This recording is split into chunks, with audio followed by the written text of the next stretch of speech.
Hi, I'm Wendy Maxidis, First Selectman in Simsbury. Welcome to After Hours with Wendy and Friends. Today, tonight, whenever this is airing, I will be here with some new friends of mine. But I do want to give a couple plugs before we start the show. First of all, June is License Your Dog Month. So if you haven't done that already, please do it. It's super simple online. And if you happen to be late and it's July, there's only $1 fee that comes with that. Another plug I want to do is for the Paw Meadow Dog Park. They just had a fundraiser this weekend. It's part of Simsbury Parks and Rec. So please check them out. And if there's donations you want to make to the town to help support that, feel free. And then the other thing on June, it's the Dog Days of Summer. But tonight we have other people here that also love dogs. And there are a couple people that live in town, Ben and Ricky Garson. I find them to be pretty impressive. And what they're doing is really cool, that they're dedicating themselves to the well-being of our animal friends. So hi, Ben and Ricky. Hello. Hi, Wendy. Don't lean on the table. So I just want to give, and I mentioned in the green room is our friend Clifton. We'll be cutting over to him here and there. He's probably going to be very bored. So just a little background here is we lost our dog Sarge last summer, and out of heartbreak came Mabel from the Connecticut Humane Society. Our vet was Salmon Brook, and they recommended Ben as a trainer, and they had heard really good things about him. So we partook of Ben's puppy class.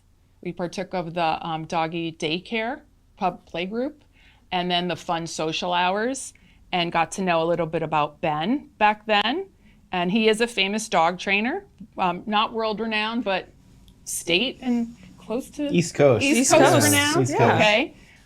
What I found out was A, that he was a Simsbury resident, which I didn't know at first. B, that he liked Mabel, my dog. Love Mabel. Okay, our first select dog. And that he was married to Ricky Garson, who I also found out graduated high school with my daughter, Leah. Yep. Owns Quarry Dog right down the street from me. And just another thing about them, they're doing all this while they have 2 really young kids at home. Yes.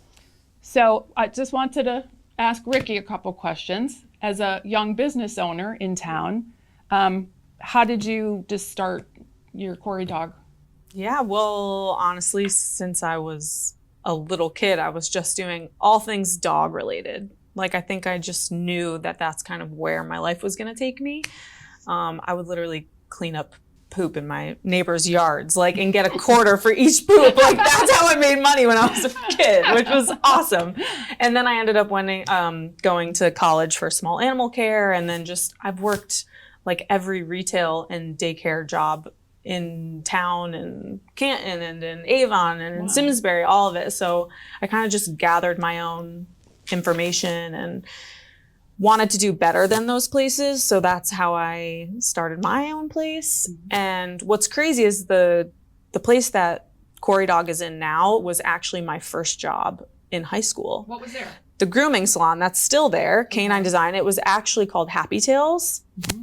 And they were in there, and that was my first job as a receptionist. And I learned how to wash dogs and helped them out. And when I was looking for places to open, I ran into them 15 years later and was like, you guys are still here. I want to do this. What do you think? Can I share the space? And they were like, absolutely. And it's kind of it was crazy. So we renovated the whole building, and that's how it happened. And that's also awesome because Mabel has graduated out of the puppy group, sadly. She'll be a year on July 5th. And she is now, does go to Quarry Dog to give us some relief during the week and for her to socialize. Yeah. So I'm going to switch over to, Ben, you started Outrider Dog, right? Yes. You do training as part of Outrider. Yes. But we're really here today. You could talk about that a little bit, but we're really here to talk about the 501c3 that you guys have that's Simsbury based. And just kind of, I want to get into that. Is there anything you want to lead into that? Outrider's sort of 2 different parts. We have the training side and then the 501c3 rescue side. So I spend my days doing the training side, but mostly Ricky, and we have a very good friend, Tatiana, and the 2 of them have sort of spearheaded the rescue. And that's all, our nonprofit side. Okay. So can you guys tell me how you started the rescue side? What prompted that? you know? Well, we've both been doing rescue for a long time, you know, separately. And when we got together, obviously, we wanted to continue doing that. Outrider had made a little bit of a name for herself with the training side.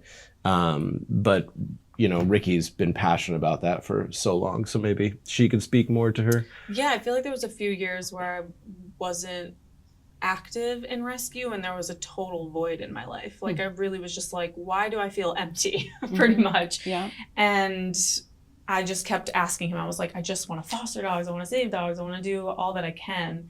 And he was like, let's just do it. And so I think I went on Facebook and was just like asking around on some pages and ended up finding somebody local that knew how to like find transports and get dogs here and do all the things. So we actually ended up working with Anguilla at the way beginning. So we were like flying dogs from Anguilla, picking them up at JFK and Logan. Like we were just traveling so much and we were like, this is kind of crazy. We need to do something more local.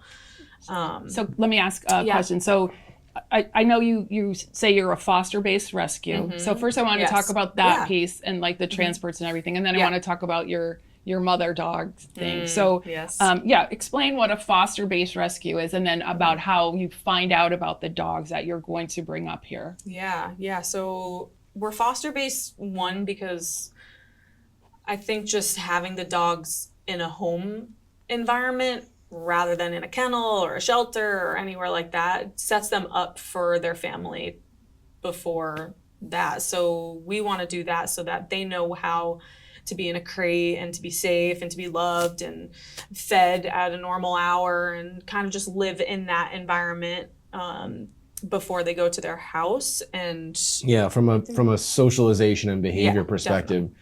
It's huge that they get this head start. A dog coming out of a shelter is obviously a very different experience than a dog that's in a home environment. And the other part that's nice for us is that we have to then place that dog, so it gives us a lot of insight as to like what the dog does well with, what they don't do well with. So when we're fitting them with a potential forever family, we know kids, no kids, dogs, not dogs. So yeah.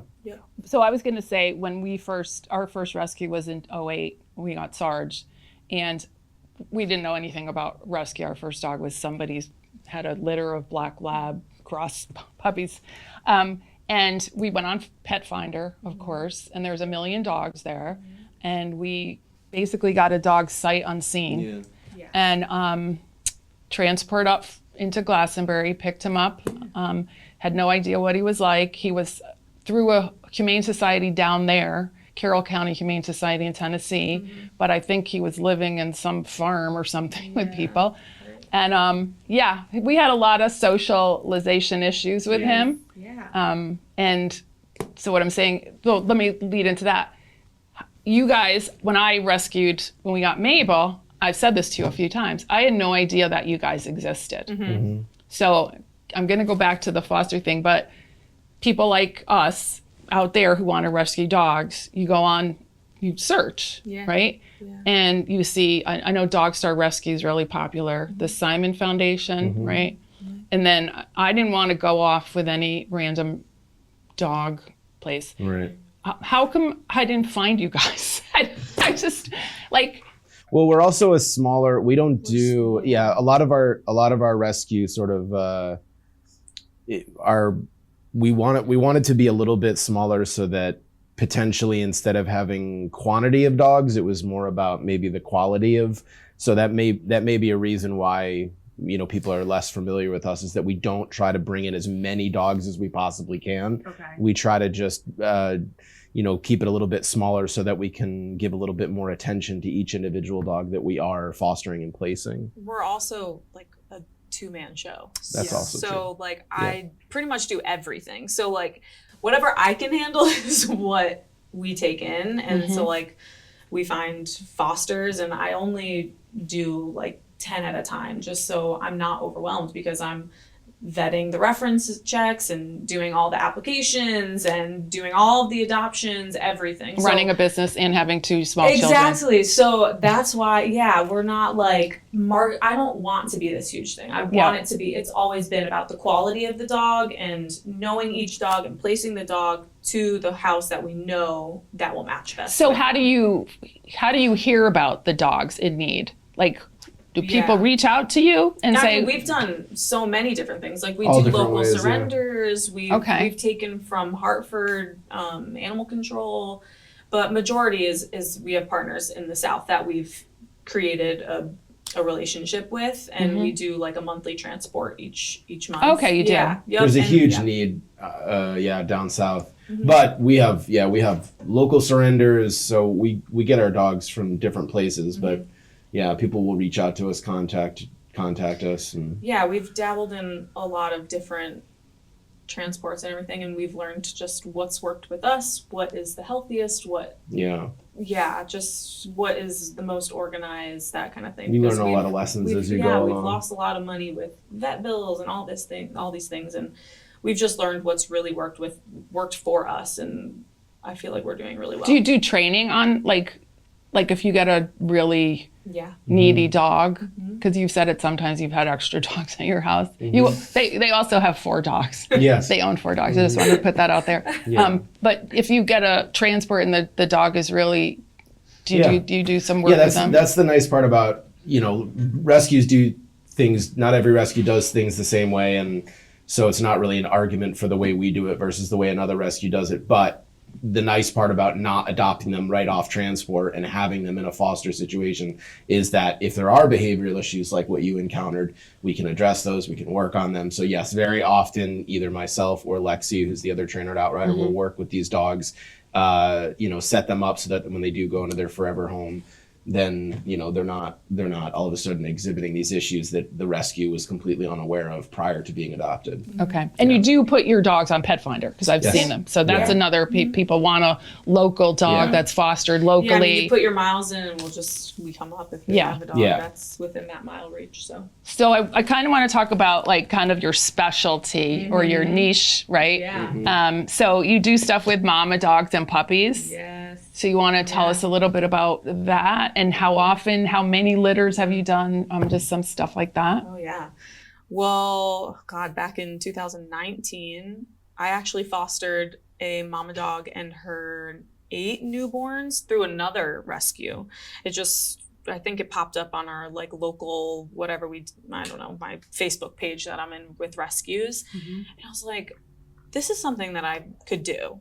And I thought it was so cool. And I actually just found out I was pregnant at the same time. And it was just such a wild experience. Hormone explosion. It was literally insane. Like, I don't even know what was going on. And I was like, I feel like I wasn't gaining weight because I was like going up and down stairs so much. I was like, this is a great like pregnancy thing, like exercise and all that stuff.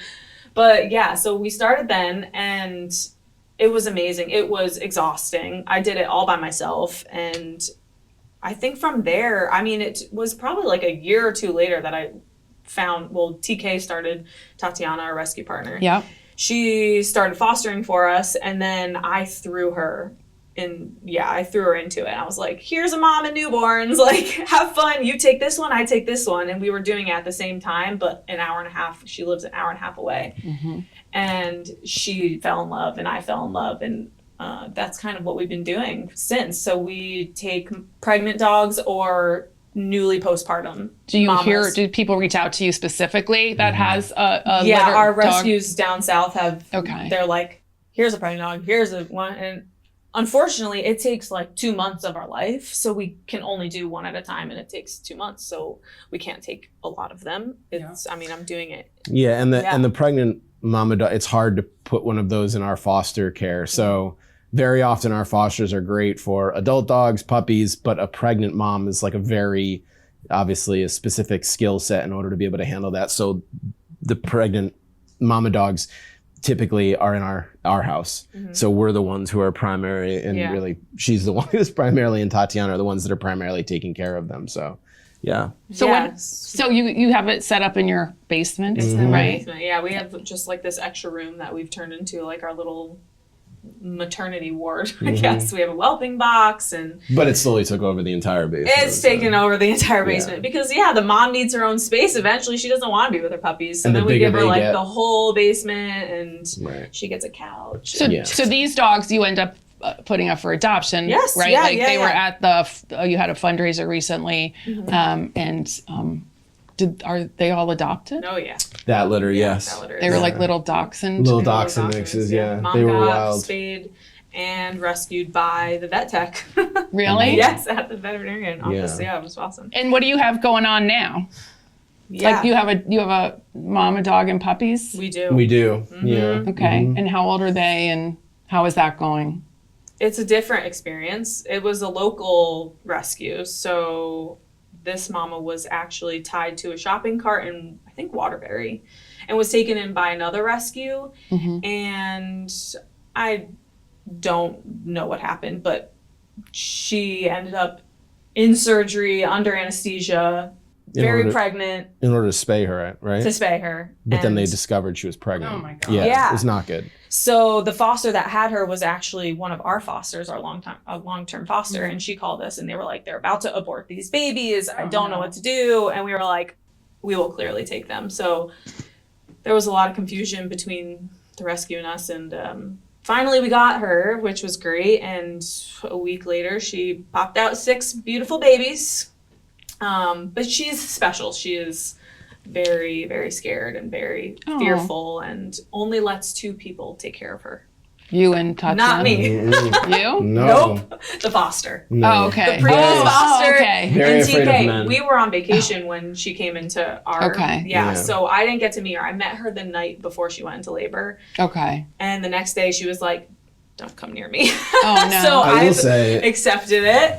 every mama dog we've had Yeah. up to this point has been like the best dog you'll ever meet. They are incredible, and I don't know. Yeah. I don't know why, but there's something about these mama dogs that are like, as from a personality, behavioral perspective, they're unreal. So this is actually one of the first ones that we've had that has some real aggression issues. But yeah, I've been through like sorry. 11 litters. Oh, wow. 11 plus moms. Yeah. Yeah. I've taken, we do obviously the newborns, but I've also taken moms that have their puppies that are like 8 weeks old and ready to adopt. And so a lot of the times, like, people only take puppies. Rescues only take puppies. They're easy to adopt out, and they always leave the mom behind. And with us, if that dog is adoptable, that dog's coming with it. Like, I'm not going to leave that dog behind. So we've done moms that have their grown babies, and we get them adopted as well as their babies. So we've done a few of those, like maybe 5, but we've done probably 9 newborns in moms. So we're up there. So let me ask you, like, I know, I went to your fundraiser and you're trying to create the den. Yes. Do you want to talk about like what you envision Yeah, you that to go. look you want me like? to pitch it? Yeah, you go. I'm sweating. The air conditioning's off. So the idea is that we always want to do more because we're insane. Having 2 kids, 4 dogs, 2 businesses, and a rescue is not nearly Yeah, you enough. are insane. Yeah. So Wait, insane Simsbury residents. Yeah, is that just redundant? Or Yeah, is it's just like, oh yeah, that is good. Okay, go ahead. So we want to do more. We also want to get other people because there's so many people that want to help, but it's hard to say, oh sure, everybody just come to our house. So instead of having all these people that want to participate and help come to our home, the idea is that we're trying to raise funds in order to buy a house and then turn that house into essentially a maternity ward for dogs. Okay. And the idea is that then we can do maybe 2 litters at a time instead of 1 litter, and people can come and they can help and all those things. So that's what we're currently trying to raise funds for. Okay, how is that going? Good. It's great. We've gotten a ton of support. Our previous adopters have been incredible. The community's been incredible. I've been training now for like 15 years, so I have a large contingent to draw upon. And then they've all been incredible. So yeah.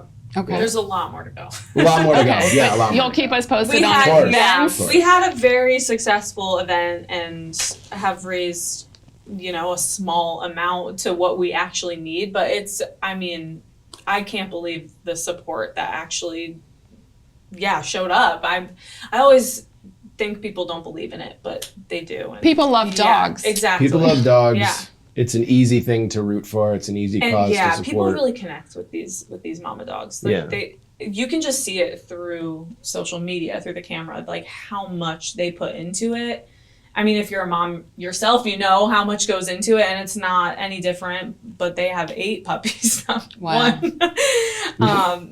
But it's been incredible, and yeah. I was going to say, when I retired, I worked at corporate, like I was a Travelers, and I worked at United Health Group. I was an IT professional. And when I retired in 2018, I was going to take some time off. But what I really wanted to do was volunteer in some capacity with the Humane Society or some sort of dog or something like that. And instead, I got into politics, which is a far cry, I think, from dogs. I don't know. There's a lot of politics in the dog world too. So. I imagine there is. Yeah. Well, I wanted to, that segues into just the whole dog rescue business, okay?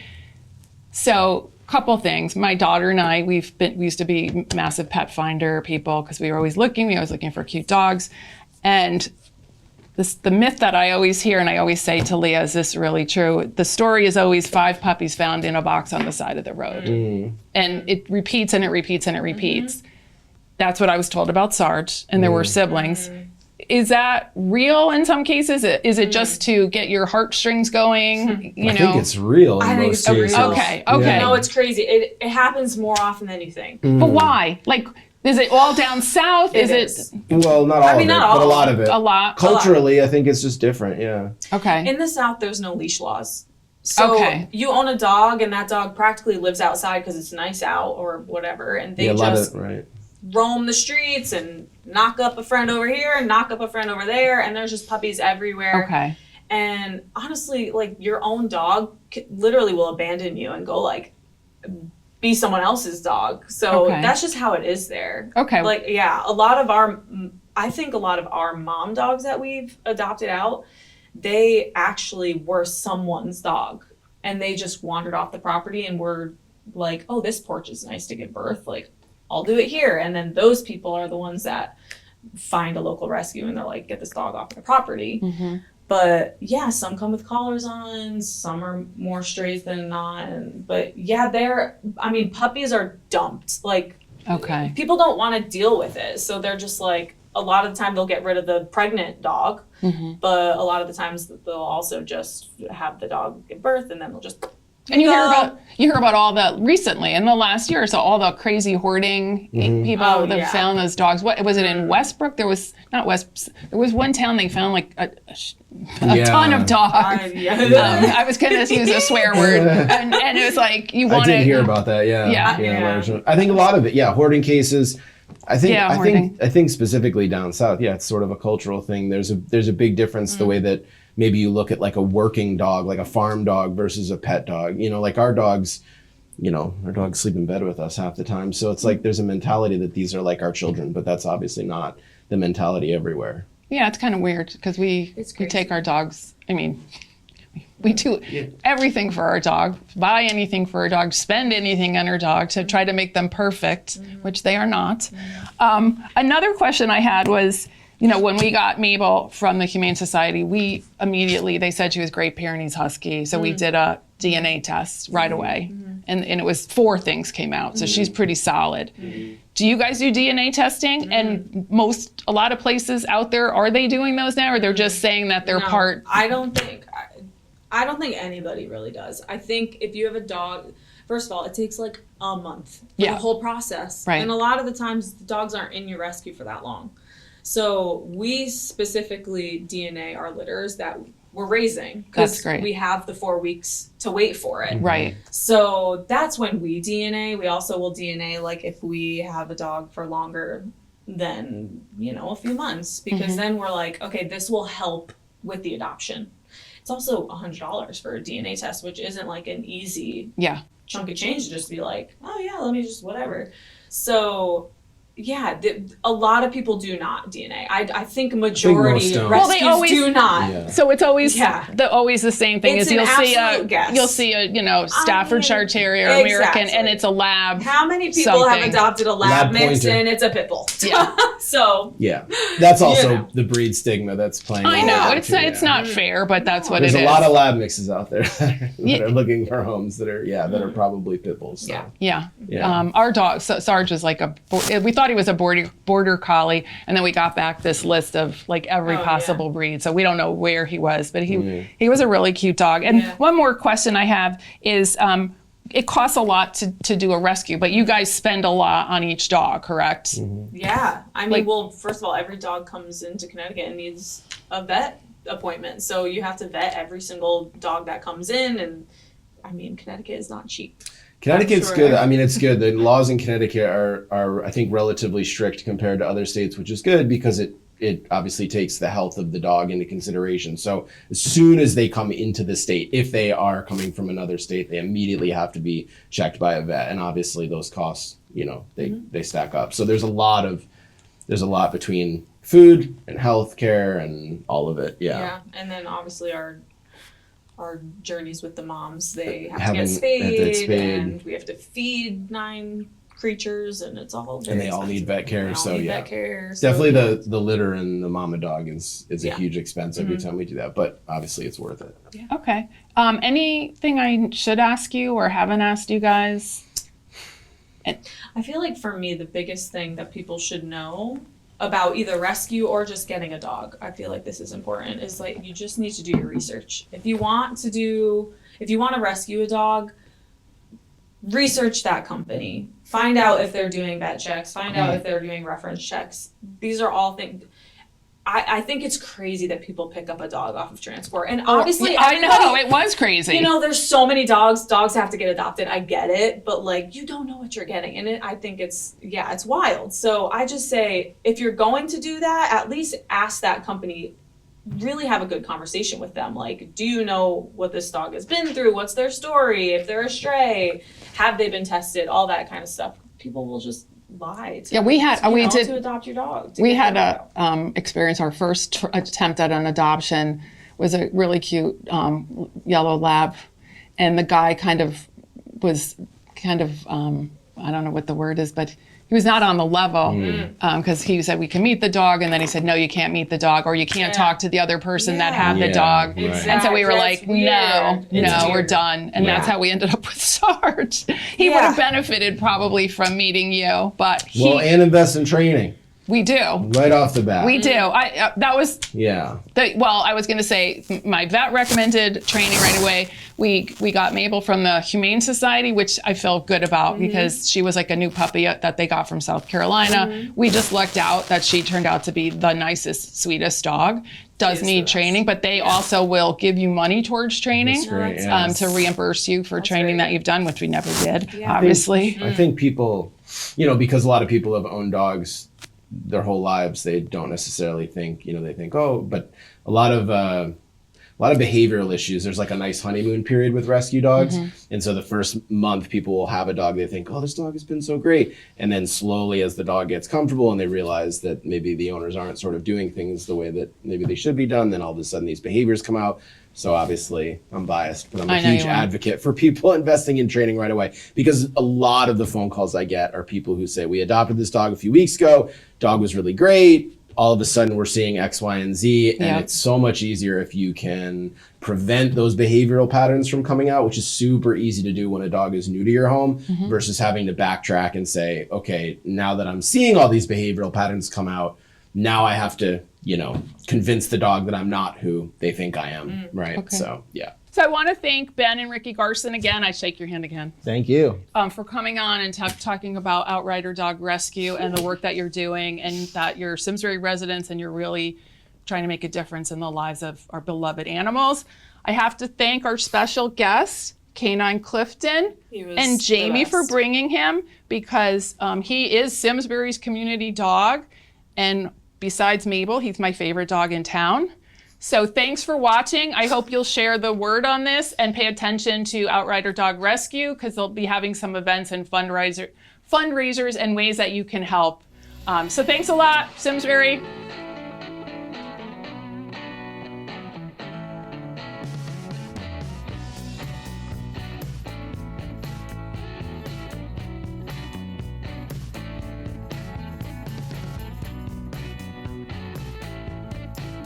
For over 40 years, SCM has been the voice of our town, bringing us together through local programming, education, and live broadcasts. SEM isn't just about television. It's about empowering our community, ensuring our voices are heard during government meetings, and celebrating milestones like our high school graduations. But today, SEM faces a challenge. Our funding structure is based on television subscriptions. And it's no secret, people have been cutting the cord. With a shift to internet-only subscriptions, SEM receives less revenue, even though all our programming is freely available online. We need your support. We need your support. We need your support. We need your support. we need your support. Your donation can make a difference. It will ensure that SCM remains open, continues to educate our youth, and keeps our community informed. Thanks to SCM, I've been honing my creative skills, helping me work towards my college degree. SCM is crucial for keeping our community connected. SCM isn't just here to broadcast local events.